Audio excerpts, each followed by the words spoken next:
Sir మీ అనుమతితో wheel proceed sir. ఇంకా launch లేదు సార్, అది నొక్కండి సార్. Okay sir.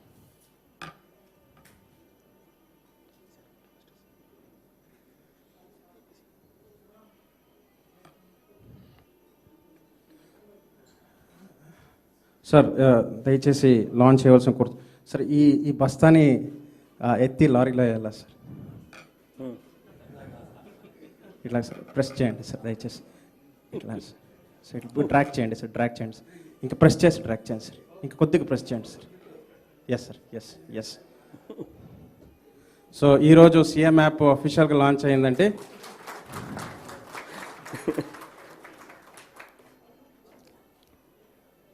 ఏ పంట పరిస్థితి ఏమిటి, ఎన్ని పంటలు వేశారు, ఆ పంటలు గిట్టుబాటు ధర వస్తూ ఉందా లేదా, ఏ రేటుకి ఆ పంటలు అమ్ముడుపోతూ ఉన్నాయి, ఆ పంటల్లో మనం ఏదైనా ఇంటర్వ్యూని కావాల్సిన అవసరం ఉందా, రైతు నష్టపోకుండా పంటలు అమ్ముకుంటున్నాడా లేదా అని చెప్పి ప్రతిరోజు ఆ పంట హార్వెస్ట్కి వచ్చిందా లేదా అన్న దగ్గర నుంచి ప్రతిరోజు ఆ ఆర్బీకే కేంద్రంలో ఉన్న అగ్రికల్చర్ అసిస్టెంట్ రోజు డేటా సమాచారం పంపించాలి.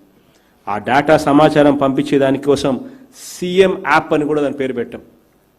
Comprehensive monitoring of agricultural prices and procurement. ప్రతిరోజు ఆర్బీకేలో పనిచేస్తా ఉన్న అగ్రికల్చర్ అసిస్టెంట్ ఆ గ్రామంలో చాలు చాలు చాలు సార్. ఇప్పుడు సార్ డాష్ బోర్డ్కి వచ్చాం సార్. సార్ ఈ డాష్ బోర్డ్లో సార్ తమరు నిన్న చెప్పినట్టు నిన్న ఈ యాప్ ద్వారా ఒక్క రైతుకి పేమెంట్ కూడా ఇవ్వడం జరిగింది సార్. అమౌంట్ కూడా ఇక్కడ ఎంత పేమెంట్ చేసామో 1,85,680 రూపాయలు ఆ రైతులకి మొన్న ప్రొక్యూర్మెంట్ మీ ద్వారా చేయించినాక సార్ పేమెంట్ కూడా చేయడం జరిగింది సార్. ఇప్పుడు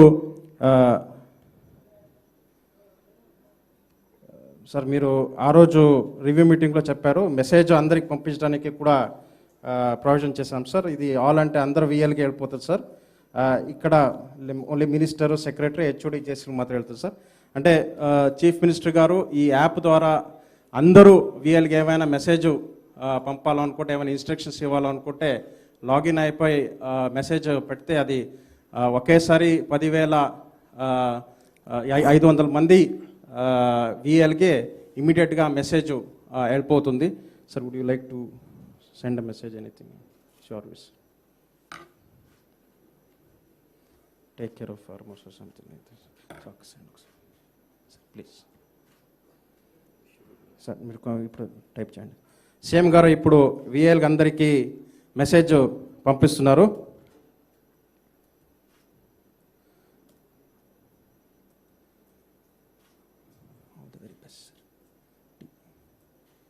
సెండ్ సార్. సో అందరికీ సీఎం గారు ఆల్ ది వెరీ బెస్ట్ అని మెసేజ్ పంపించారండి. అందరికీ మెసేజ్ వస్తుంది. మీకే మీ మెసేజ్ మీరు మొబైల్ని మీరు చూసుకుంటే విఎల్ అందరూ కూడా, అదేవిధంగా ఆఫీసర్స్ కూడా అందరికీ మెసేజ్ వస్తుంది సార్. దీంతో we have officially launch the CM app sir. Sir logo ఇవన్నీ కూడా మళ్ళీ టైం తీసుకుని sir I launch the logo sir. Thank you sir.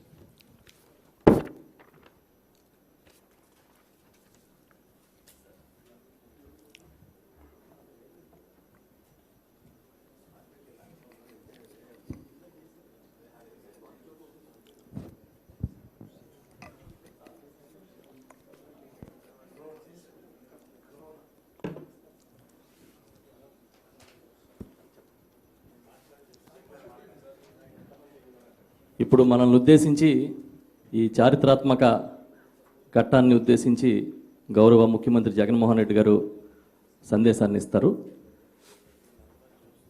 ఇప్పుడు ప్రతి రైతు భరోసా కేంద్రం దగ్గర 50 మంది రైతులు, కరోనా ఉండడం వల్ల 50 మంది రైతులని సోషల్ డిస్టెన్స్లో ఉండాలని కోరాము. ఆ రకంగా చూస్తే 5 లక్షల మంది పైచిలుకు రైతులు ఇప్పుడు అన్ని రైతు భరోసా కేంద్రాల వద్ద ఉన్నారు. ఇది ఒక హిస్టారికల్ ఈవెంట్. పూర్తిగా రైతుల్ని 5 లక్షల మందిని ఒకేసారి అడ్రస్ చేయడం అనేది ఒక ముఖ్యమంత్రి గారు ఇది చరిత్రలో తొలిసారి. ఇప్పుడే కాదు, భవిష్యత్తులో కావాలంటే ఒకేసారి 10 లక్షల మంది రైతుల్ని కూడా అడ్రస్ చేసే పరిస్థితి ఉంటుందని చెప్పి తెలియజేస్తూ ఇప్పుడు పెద్దలు మన లైవ్, ఇదంతా లైవే సార్. లైవ్లో వస్తుంది సార్. అక్కడి నుంచి ఏదైనా ఇంటరాక్ట్ అవ్వాలంటే కూడా ఒకేసారి అన్ని కేంద్రాల్లో ఇంటరాక్ట్ అయ్యే పరిస్థితి కూడా ఉంది sir. Sir thank you very much sir. మీ సందేశం కోసం ఎదురు చూస్తున్నాం సార్. Thank you sir.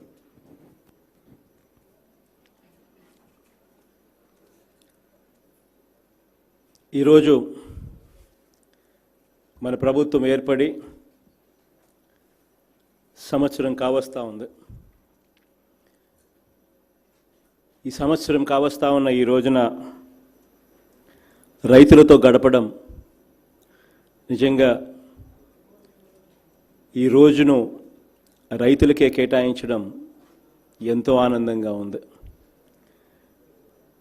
ఈరోజు దాదాపుగా 10,641 రైతు భరోసా కేంద్రాలు రాష్ట్ర వ్యాప్తంగా ప్రతి గ్రామీణ ప్రాంతంలో కూడా ఎక్కడైతే వ్యవసాయం జరుగుతూ ఉందో, ఎక్కడైతే రైతుకు తోడు నీడ కావాలనో ఆ ప్రతి చోట కూడా ఈరోజు రైతు భరోసా కేంద్రాలు ఏర్పాటయ్యాయి.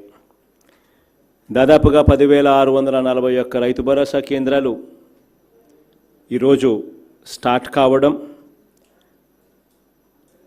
నిజంగా ఇది ఒక విప్లవాత్మక మార్పు గ్రామాలలో ఇక మీదట రాబోతూ ఉంది. దీనివల్ల మరీ ముఖ్యంగా రైతుల జీవితాలలో మొదటి ఏడాది పూర్తిగా కూడా అధికారంలోకి వచ్చిన తర్వాత రైతు పక్షపాత ప్రభుత్వం మంది అని చెప్పి ఏమాత్రం కూడా మొహమాటం లేకుండా చెప్పారు. దాదాపుగా 62% మంది జనాభా ఈరోజు మన రాష్ట్రంలో వ్యవసాయం మీదనే ఆధారపడి ఉన్న పరిస్థితులు. రైతు బాగుంటేనే రాష్ట్రం బాగుంటుంది. రైతు కూలీలు వీళ్ళిద్దరి ముఖంలో చిరునవ్వు ఉంటేనే రాష్ట్రం అన్నది బాగా ఉంటుంది అనేది గట్టిగా నమ్మిన ప్రభుత్వం మనది. అందుకే అధికారంలోకి వచ్చిన వెంటనే మొదటి ఏడాదినే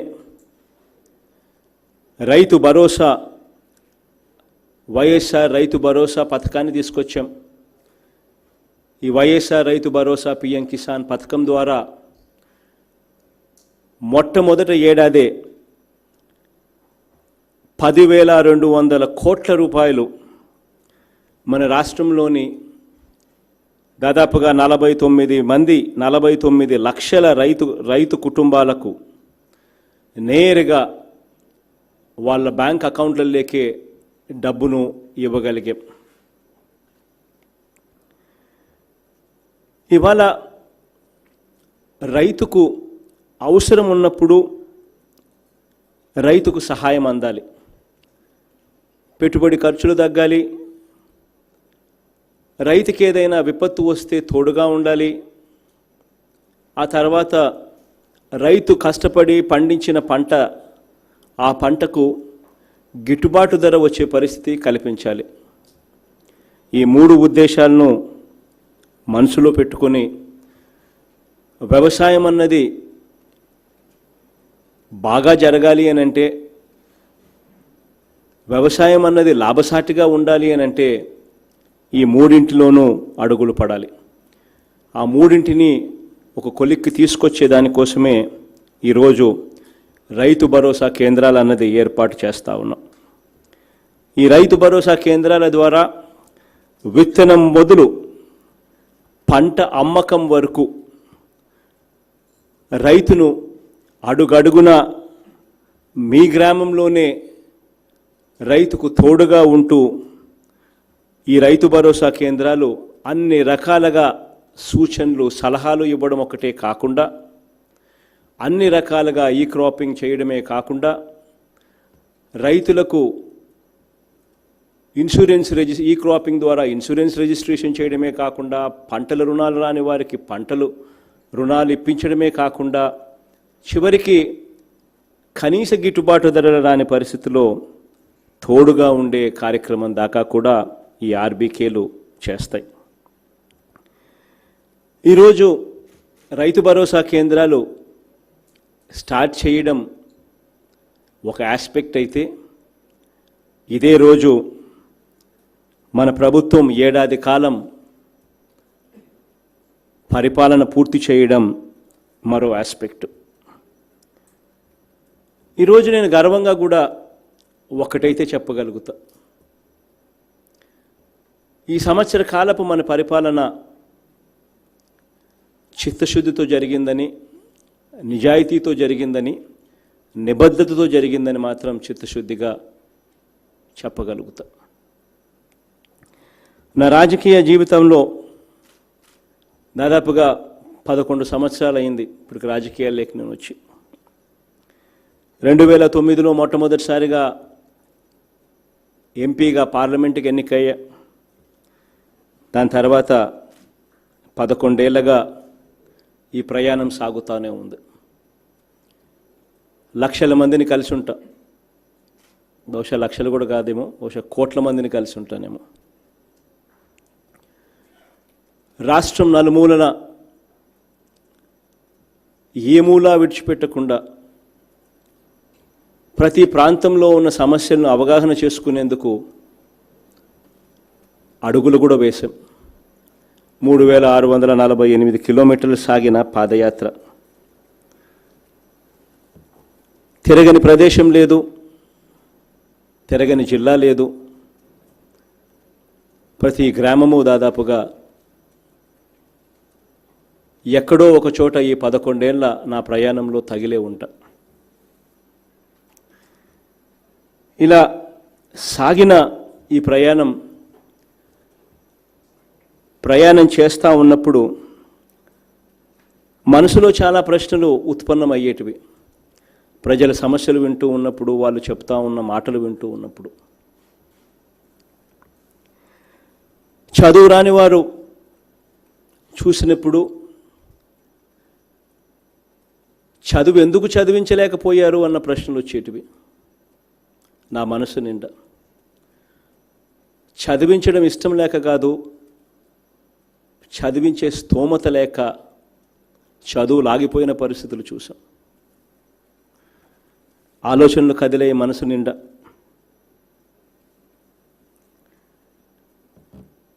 వైద్యం అందక అప్పుల పాలయ్యే పరిస్థితి కూడా కళ్ళెదుటే కనిపించింది. క్యాన్సర్ వంటి రోగాలు వస్తే చేశామన్నట్టుగా, ఏదో చేశామన్నట్టుగా, చాలని సొమ్ముతో చేశామన్నట్టుగా పరిస్థితి నుంచి పూర్తిగా అది ఏ అవసరానికి తీరని పరిస్థితుల్లోకి వైద్యం అందుతా ఉన్న పరిస్థితులు చూసాం. గవర్నమెంట్ హాస్పిటల్ల పరిస్థితి చూసా. వైద్యం అన్నది అందించాలి అని చిత్తశుద్ధి కనపడని రాజకీయ వ్యవస్థను చూశా. రైతుల సమస్యలు చూశా. పెట్టుబడికి సైతం డబ్బులు లేని పరిస్థితి నుంచి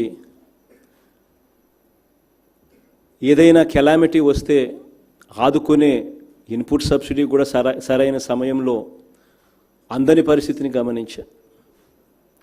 చివరికి గిట్టుబాటు ధరలు లేక పంటలు పొలాల్లోనే విడిచిపెడతా ఉన్న పరిస్థితులను చూసాం. ఈ 11 ఏళ్ల నా రాజకీయ జీవితంలో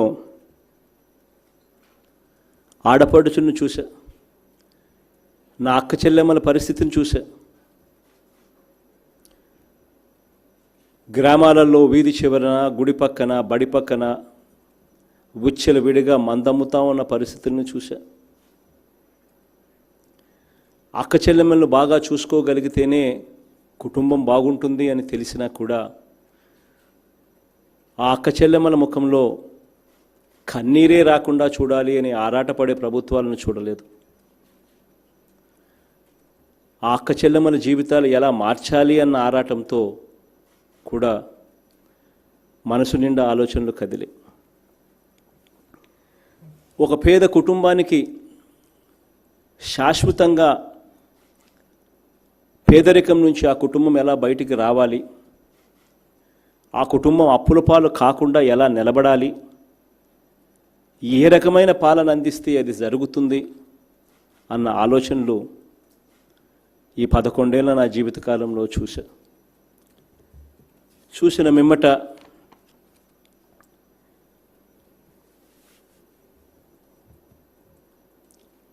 ఈ ప్రశ్నలకన్నిటికీ సమాధానంగా మేనిఫెస్టోని తీసుకొచ్చాం. ఆ మేనిఫెస్టో తీసుకొచ్చేటప్పుడు కూడా నా మనసులో కదిగిన ప్రశ్నలు, నాకు ఓటు వేయని వారికి కూడా మంచి జరగాలి అని. కులాలు చూడకూడదు, మతాలు చూడకూడదు, వర్గాలు చూడకూడదు, రాజకీయాలు చూడకూడదు, పార్టీలు చూడకూడదు. అర్హత ఉంటే చాలు ప్రతి ఒక్కరికి కూడా మంచి ఖచ్చితంగా జరగాలి అన్న ఆలోచనలు, తలంపులు అన్నీ కూడా కలబోసిన తర్వాత, నా పాదయాత్ర ముగిసిన తర్వాత మేనిఫెస్టో రిలీజ్ చేశాం. ఈ మేనిఫెస్టోను కూడా కేవలం 2 పేజీల్లో పెట్టాం. ఈ మేనిఫెస్టో కూడా కేవలం ఇలా 2 పేజీల్లోనే పెట్టి, ఇదే బైబిల్ అని, ఇదే ఖురాన్ అని, ఇదే భగవద్గీత అని ఈ మేనిఫెస్టోను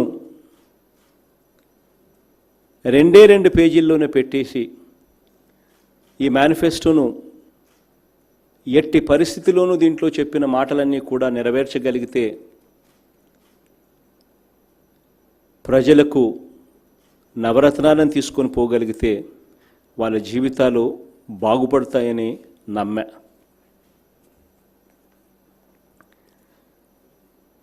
ఈరోజు కేవలం ఏడాది కాలంలోనే ఈ మేనిఫెస్టోలో దాదాపుగా 90% మేరకు వాగ్దానాలను అమలు చేసే దిశగా అడుగులు వేశామని కూడా గర్వంగా కూడా చెప్పగలుగుతా ఉన్నా. అవ్వాతాతల మీద గుండెల నిండా ప్రేమతో, అక్క చెల్లెమ్మల మీద మమకారంతో, రైతుల పట్ల బాధ్యతతో, అట్టడుగు వర్గాల పట్ల అభిమానంతో, మీ పిల్లల భవిష్యత్ పట్ల దూరదృష్టితో, మీ అందరి ఆరోగ్యం మీద శ్రద్ధతో, మీరిచ్చిన అధికారాన్ని ఉపయోగించి ఈ 6 కోట్ల ఆంధ్రప్రదేశ్ ప్రజల సంక్షేమం కోసం నిర్ణయాలు తీసుకున్నాను అని వైఎస్ జగన్ అనే నేను ఏడాది కాలంగా మీ కుటుంబ సభ్యుడిగా, మీ ముఖ్యమంత్రిగా నేను చేసిన ప్రమాణాన్ని, ఇచ్చిన మాటను తూచా తప్పకుండా అమలు చేస్తున్నాను అని దైవ సాక్షిగా, ప్రజల సాక్షిగా మరోసారి స్పష్టం చేస్తున్నాను అని చెప్పి కూడా తెలియజేస్తా ఉన్నాను.